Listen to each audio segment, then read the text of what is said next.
High everyone, welcome back to my another video. আশা করছি তোমরা ভীষণ ভালো আছো তোমাদের বাচ্চাদেরকে নিয়ে। যেসব বাচ্চারা ব্রেস্ট ফিডিং করে, মানে মায়ের দুধ খায়, আজকে আমি তাদেরকে একটু সাইডে রাখছি। আজকে আমি কথা বলবো যেসব বাচ্চাগুলো ফর্মুলা মিল্ক খায়। যেসব বাচ্চাগুলো ফর্মুলা মিল্ক খায় তাদের মধ্যে কিন্তু ইনফেকশন হওয়ার চান্স অনেক বেশি থাকে। তার কারণ হচ্ছে বাচ্চারা যেই পাত্রে খাবারটা খায়, যেমন বাচ্চার বোতল হতে পারে, বাচ্চার বাটি চামচ হতে পারে, তারা যেটার মধ্যেই খায় তার দ্বারা কিন্তু বাচ্চার মধ্যে ইনফেকশন হওয়ার চান্স অনেক বেশি থাকে। বিশেষ করে যদি বাচ্চারা বোতল ফিট করে, সেই ক্ষেত্রে আরও বেশি চান্সেসটা দেখা যায়।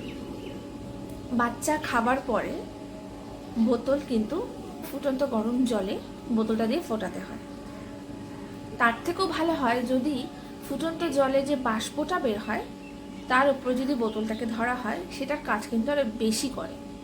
বাচ্চা খাবার পরে বাচ্চার বোতল বা বাটি চামচ যেটাই হোক না কেন, খুব ভালো করে কিন্তু ক্লিন করা উচিত। এবং যেই জিনিসটা দিয়ে ক্লিন করা হচ্ছে তার বোতল, মানে বাচ্চার বোতলের ব্রাশ বা লিকুইড বা সাবান যেটাই তোমরা ইউজ করো না কেন, সেটা যেন শুকনো থাকে।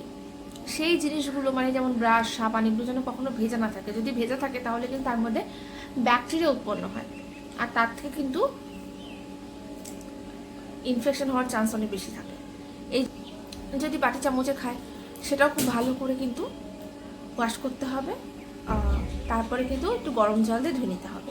আরেকটা কথা, বাচ্চা যে বোতলটাতে খাবে সেই বোতলটা কিন্তু একটু ভালো দেখে কিনতে হবে।